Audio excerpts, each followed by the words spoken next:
خود را عرض می‌داریم به شما تماشابینان عزیز، مخلصان همیشگی برنامه‌های تلویزیونی سیاحی و هنرهای مردمی. این لحظه برنامه رهبره هست، مهمان خاندانی شما. ما اهل گروه ایجاد تلویزیونی سیاحی و هنرهای مردمی در برنامه امروزه نیت داریم به یکی از ولایت‌های زیبا منظر کشورمان، ولایت سوخت سفر نماییم و در این سفرمان برای شما چند برنامه‌های جالب را پیشکش می‌نماییم. و این لحظه ما قرار داریم در نزد نقب استقلال، یکی از نقب‌های درازترین کشورمان به حساب می‌رود و ما وارد این نقب می‌شویم و البته از مسیر امروزه برنامه رهبره بعد وارد شدن به این نقب به شما معلومات میدیم.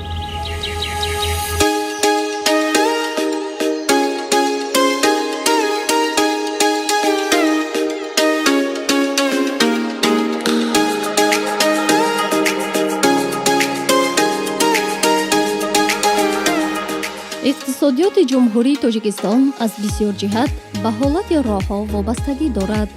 сохтмону таъмир ва азнавсозии роҳҳои автомобилгард зарурати сохтмони якчанд нақбҳоро ба миён овард, чунки аз нимаи фасли тирамоҳ то баҳор алоқаи ноҳияи марказӣ ва шимоли ҷанубӣ ба воситаи роҳи автомобилгард қатъ мегардад.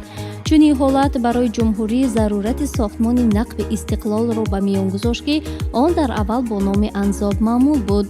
дарозии нақби истиқлол зиёда аз 5000 метрро ташкил дода, имконият фароҳам овард, ки равобит байни вилояти Суғд бо ноҳияҳои марказу ҷануби Тоҷикистон соли дароз таъмин карда шавад.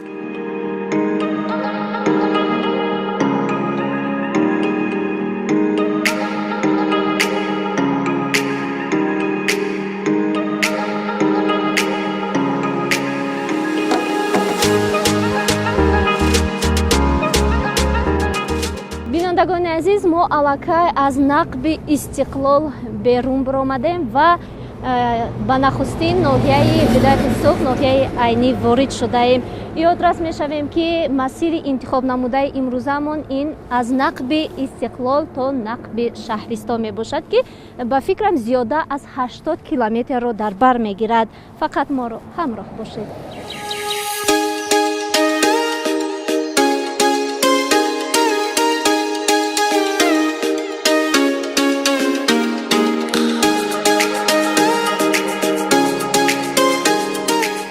айнӣ яке аз ноҳияҳои калонтарини вилояти Суғд маҳсуб ёфта ба номи қаҳрамони ҷумҳурии Тоҷикистон Садриддини Айнӣ номгузорӣ шудааст.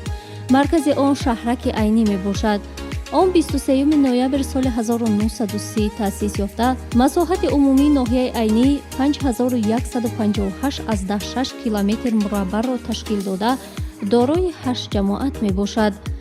Айнӣ ноҳияи кӯҳӣ буда, сатҳаш ноҳамвор мебошад.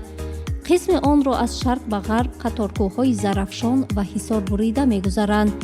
теғаҳои кӯҳ аз сатҳи баҳр 3500-4000 метр, қуллаҳои алоҳида то 5000 метр ва аз он ҳам баландтар ташкил медиҳанд.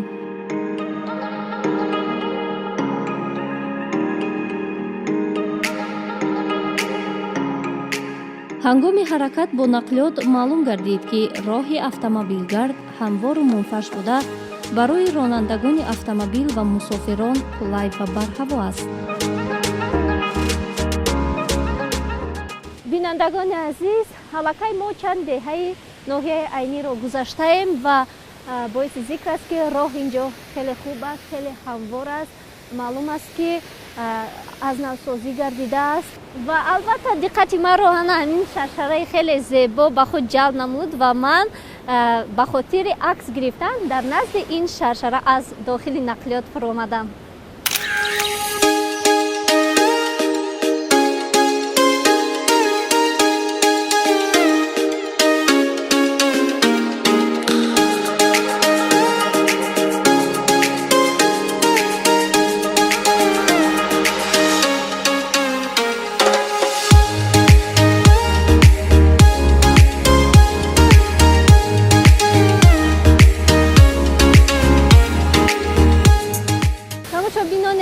البته منظره اینجا خیلی جالب است و فکر دارم در فصل‌های تابستان فصل تابستان باز جالبتر می‌گردد و ما سفرمان رو ادامه می‌دهیم.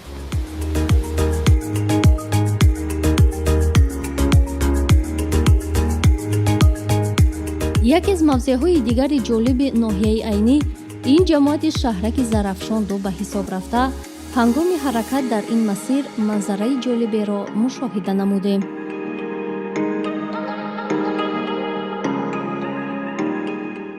тамошобинони азиз, айни ҳол мо қарор дорем дар назди шаҳраки зарафшон ва дар ин ҷо бозорчаи майда ҳаст. Чандин намуди меваву сабзавот фурӯхта истодаам ва ман ҳам мехостам аз ин намуди меваҷот харидорӣ намоям. Дар ҳамин мавсим сол бештар кадом намуди мева зиёдтар аст? Себ нук ҳаст, помидор бодринг аст. Нарху наво чӣ гуна аст?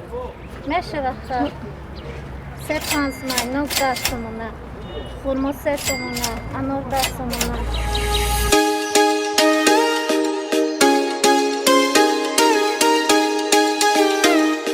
сокинони ҷамоати шаҳраки зарафшон бештар ба зироаткорию чорводорӣ машғул буда дар боғу роғ дарахтони тут, зардолу, себу олуболу сафеддор мерӯянд. дар баробари ин корҳои ободонию созандагӣ дар ин мавзеъ хуб рафта, айни ҳол корҳои бунёдӣ дар таваққуфгоҳи нави сарироҳӣ рафта истодааст.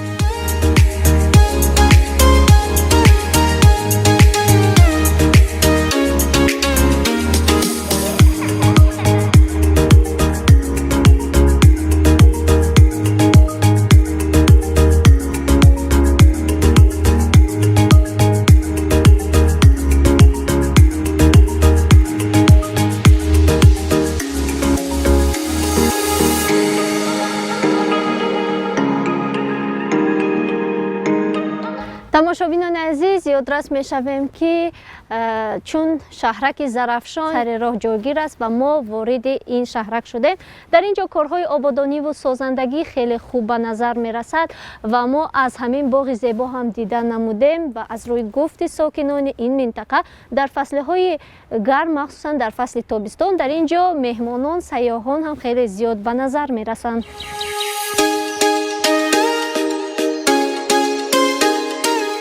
аксари сайёҳон таваҷҷӯҳро бештар ба фарҳангу маданияти халқи тоҷик равона намуда, дар ин шаҳрак ба самти фарҳанг диққати зарурӣ равона мегардад. бинандагони азиз, дар наздикии ана ҳамин боғ мактаби санъати бачагонаи рақами 2 мавҷуд аст ва мо мехостем аз наздик ин мактабро дида намоем.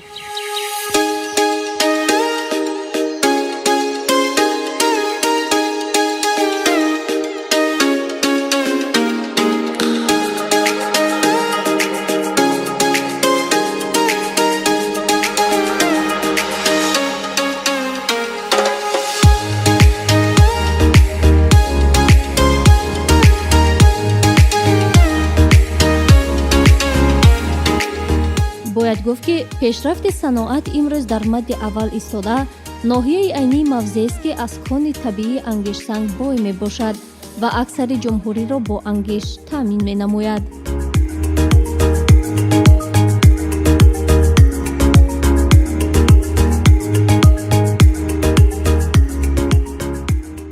тамошобинони азиз, шумо ҳам мумкин дар қатори ман нақлиётҳои бардорро мушоҳида намуда истодаед. онҳо дар ҳамон ҷо ангиш, яъне кони ангиш дар ҳамон мавзеъ ҷойгир аст ва аз он ҷо ангишро дастрас менамоянд ва на танҳо сокинони вилояти Соғ, балки тамоми ҷумҳуриро бо ангишти хушсифат таъмин менамояд ва албатта ин бартарияти ҳамин минтақа мебошад.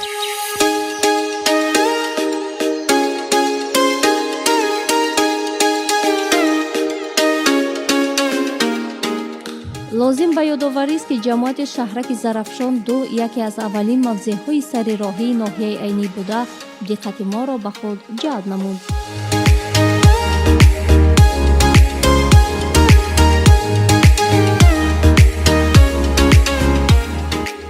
шаҳраки зарафшон 2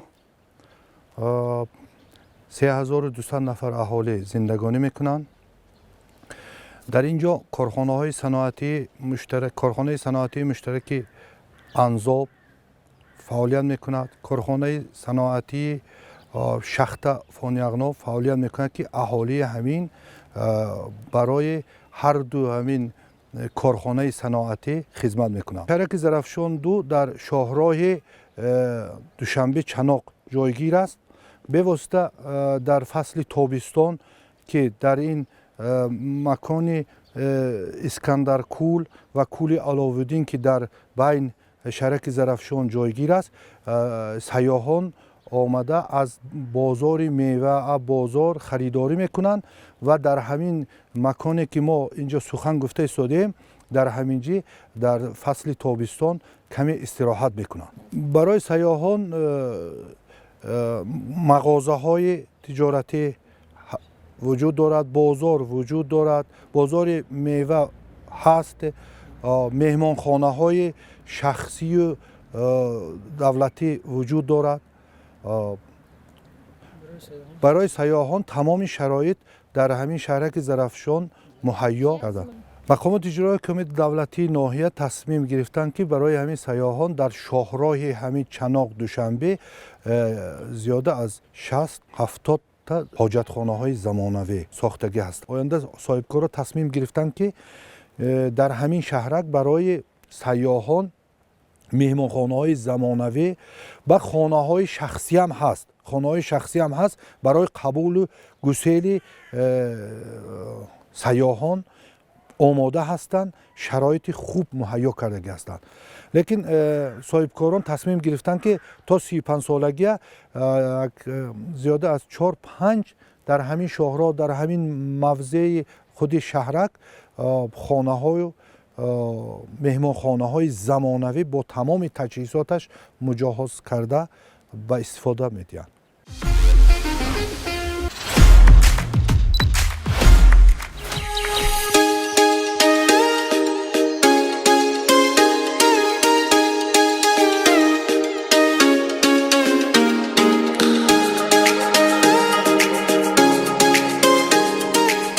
بعد دیدن از جماعت شهرک زرافشان ما حرکتمان را به سمت نقل شهرستان ادامه دادیم، اما در راه یک منظره دیگر خیلی زیبا دقت ما را به خود کشید.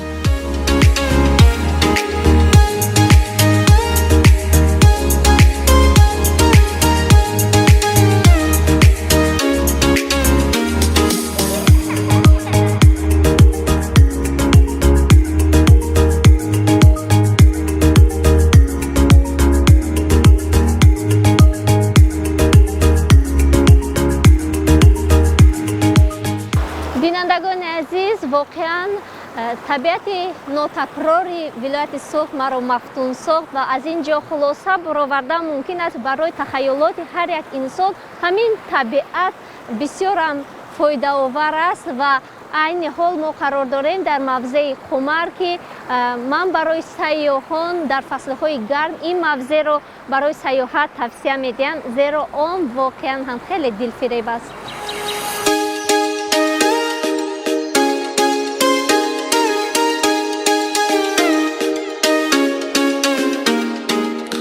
لازم به یادآوری است که در قسم کوههای عینی نوع گوناگون خاک خاکستررنگ و جگررنگ را دیدن ممکن است. همچنین در حدود ولایت سوخت کل زیباترین آسیای مرکزی اسکندرکول واقع است که جای سیر و سیاحت سیاحان می باشد.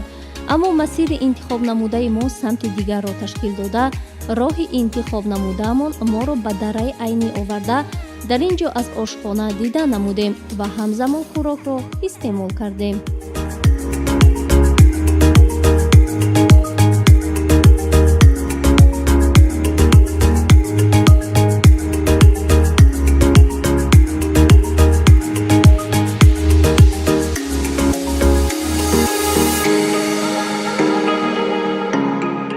یادرس میشویم که در قد راه ها بسیار آشخانه ها مهمانخانه ها به نظر رسیدن. من الکی از آشخانه دشت عینی دیدن نمودم، خوراک را استعمال نمودم، خیلی بلذت بود. و در قفای من باز مهمانخانه دیگر سوخت نام دارد و این مهمانخانه هم با شرایط معاصر ساخته گردیده است. و در طرف چپ هم یک مهمانخانه دیگر ساخته شده است که دارای حمام ساونا می باشد و از همه خوبیش همین است که این مهمانخانه ها آشخانه ها سر راه ساخته گردیدن که برای سیاحان مهمانان خیلی قلای می باشد.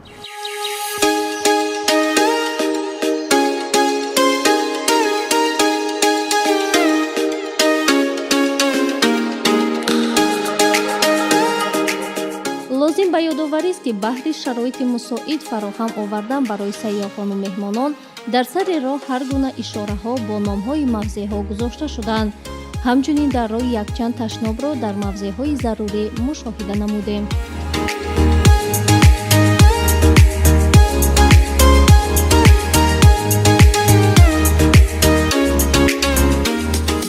расидан ба нақби шаҳристон он қадар роҳи дур намонда буд. аз ин хотир мо тасмим гирифтем аз иншооти сарироҳии маркази ноҳияи айнӣ шаҳраки айнӣ аз наздик дидан кунем.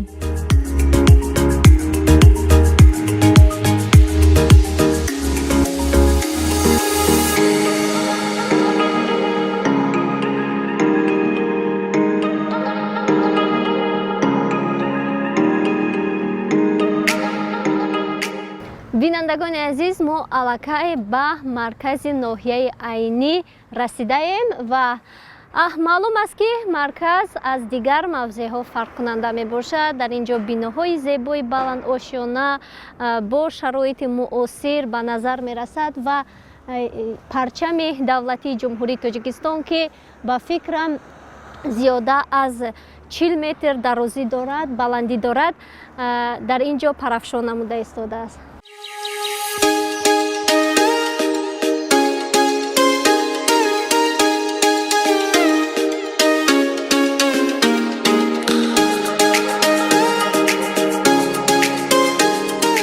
маркази ноҳия дар самти сайёҳӣ маъруфияти бештар дорад, зеро дар ин мавзеъ ёдгориҳои қадимаи таърихӣ, иншооти замонавӣ, осорхона, қасри фарҳанг, пайкараҳои бузургони илму адаб ба назар мерасад.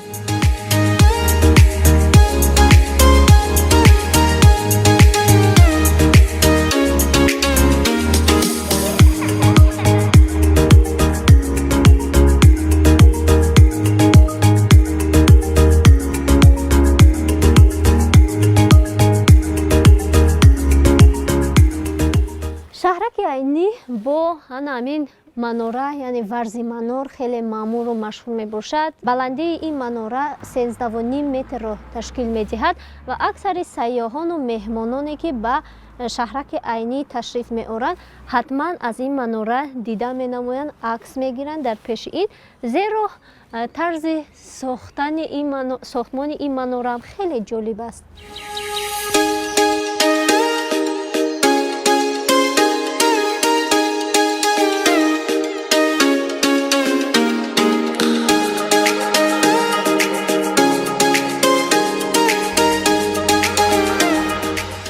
шодӣ нест андар ин ҷаҳон бартар аз дидори рӯи дӯстон. ҳеҷ талхӣ нест бар дил талхтар аз фироқи дӯстони пурҳунар. маҳз ҳамин мисраҳои зебои шеърӣ дар зери нимпайкараи устод маликушуъаро Абу Абдуллоҳи Рӯдакӣ навишта шуданд.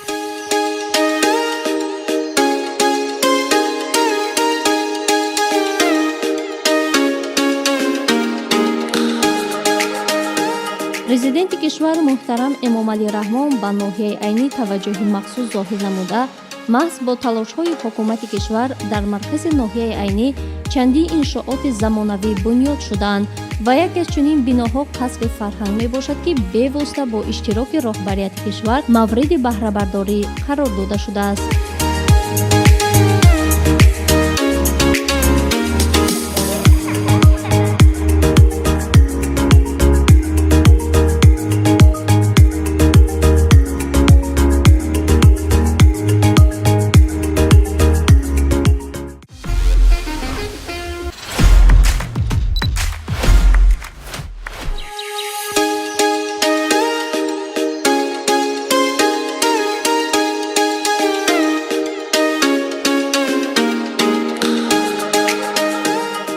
расидан ба мавзеи интихоб намудаи раҳ ба раҳ манзараҳои ҷолиб яке аз дигараш зеботару фарқкунанда бештар мегардиданд. ин масире буд ки воқеан дар сари роҳ ошхонаву меҳмонхонаҳо зиёд ба назар расиданд. то расидан ба нақби шаҳристон сӯзишвории мо каме монд ва мо мехостем нақлиёти автомобилиро дар ягон нуқта бо сӯзишворӣ пур кунем. хушбахтона ин мавзеъро низ дар фурсати на он қадар дароз ёфтем. тамошобинони азиз, ёдрас мешавем ки дар наздикии маркази ноҳия як мавзеи ҷолиб сохта шудааст. Дар ин ҷо се намуди хизматрасонӣ барои меҳмонону сайёҳон ба назар мерасад. Аз як тараф дар ин ҷо маркази нуқтаи фурӯши сӯзишворӣ, дар як тарафи дигар бошад меҳмонхона, аз ҷониби дигар чойхона сохта гардидааст. Дар наздикии ин мавзеъ корҳои созандагӣ идома ёфта истодаанд. Ҳамин меҳмонхона, катии чойхона ба он тараф мегузаранд, яъне иншоотҳо дар солҳои наздик ё моҳҳои наздик мавриди истифодабарӣ қарор дода хоҳанд шуд. Ва мо аз даруни дохили ҳамин иншоот аз наздик дида менамоем. Рафтем.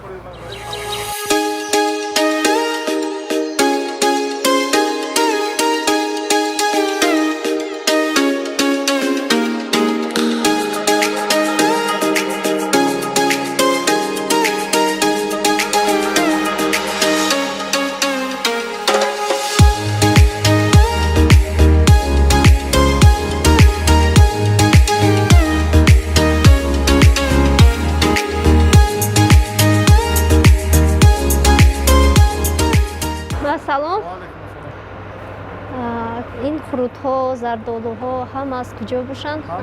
қишлоқи худмо, қишлоқи шӯка, маҳсулоти деҳот. Маҳсулоти деҳот. Худатон тайёр мекунед? Домашни хонагӣ. Аҳа. Чӣ хел ба фурӯш мераванд? Нағз мераванд. Ин сайёҳон чӣ гуна қабул мекунанд? Бисёр харидорон? Бисёр мехаранд. Ин асал аст, на? Асал анзамбул аст. Асали тоза. Асали тоза, асали аминҷа. Чанд сомон аст? 80 сомон килош. Килош 80 сомон. Ин зардолуҳо чанд? Зардолуҳо 30 сомон. 30 сомон.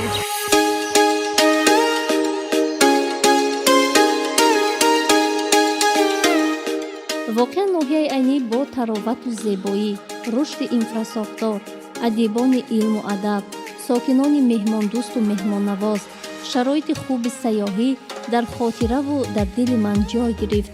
ин лаҳзаҳои гуворои фаромӯшнашавандаи раҳбара дар дафтари хотироти ман дербоз меистанд ва итминон дорам, ки шумо низ бинандаи азиз онро фаромӯш нахоҳед кард.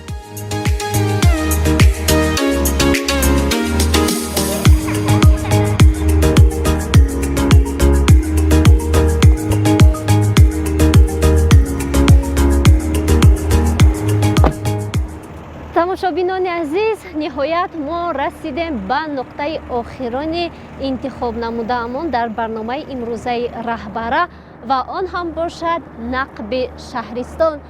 имрӯз мо аз бисёр манзараҳои ҷолибу зебои ноҳияи айнӣ дида намудаем ва итминони комил дорам барои шумо ҳам писанд омад барномаи имрӯзаи раҳбара, зеро ноҳияи айнӣ бисёр манзараҳои дилфиребу ҷолиб дорад ва рушди инфрасохтори ин ноҳия ҳам хеле равнақу ривоҷ ёфтааст, зеро худи ноҳияи айнӣ аз ҷиҳати масоҳат ҳам яке аз ноҳияҳои калонтарини на фақат вилояти Суғд, балки тамоми ҷумҳурӣ мебошад. ва тамошобинони азиз, дар ҳамин ҷо расидем ба фарҷоми барномаи раҳбара. барномаҳои дигари телевизиони сайёҳӣ ва ҳунарҳои мардумӣ идома доранд. хайр, сиҳатманду хонаобод бошед.